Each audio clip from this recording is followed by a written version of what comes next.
Ang kakatuwang dahilan kung bakit nagalit sa Chinese national team si Yao Ming at binuwag agad ito pagkatalo sa Gilas. At SMC hindi na ilalaban ang kaso ni Brownlee sa Asian Olympic Committee at hahanap na lang ng bagong import ng Gin Kings. Yan ang ating mga pag-uusapan para sa video natin na ito.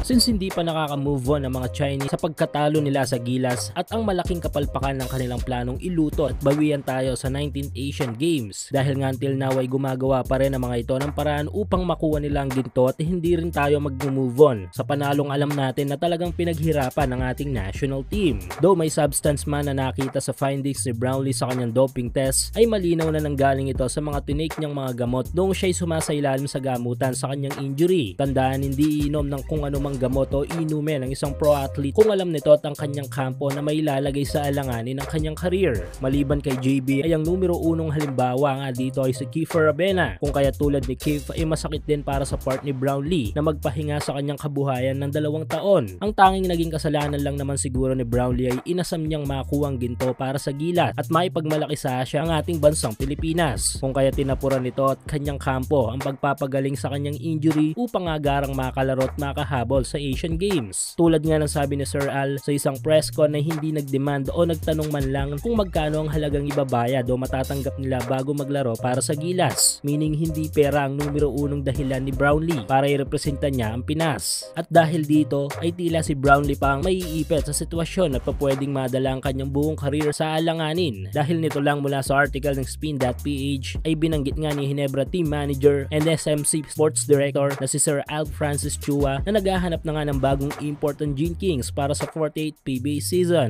at hindi daw ilalaban ang kaso ni Brownlee sa Asian Olympic Committee. Hihintay na lang ng mga ito ang magiging hatol at kung anumang parusa ang posibleng ibigay, which is 2 years ban nga ang malamang dito. Hindi man natin alam pero I'm sure hindi naman siguro papabayaan ng SMC at ng SBP si Brownlee, lalo na't hindi naman ito kasalanan ng nangyari. Naging malaking tulong pa nga ito upang muli nating makuha ang ginto matapos ang mahigit 3 dekada. Well, kung ano man ang hatol kay Brownlee ay wag nating kalimutang suportahan ito. Samantala, tulad ng sabi ko kanina ay kung hindi mag-move on ang China sa pagkawala sa kanila ng ginto ay hindi rin tayo mag-move on. Pag-usapan natin ang kakatuwang footage kung saan literal na sablay ang Chinese player na ikinagalit ni Yao Ming, tulad na lamang ng footage na ito.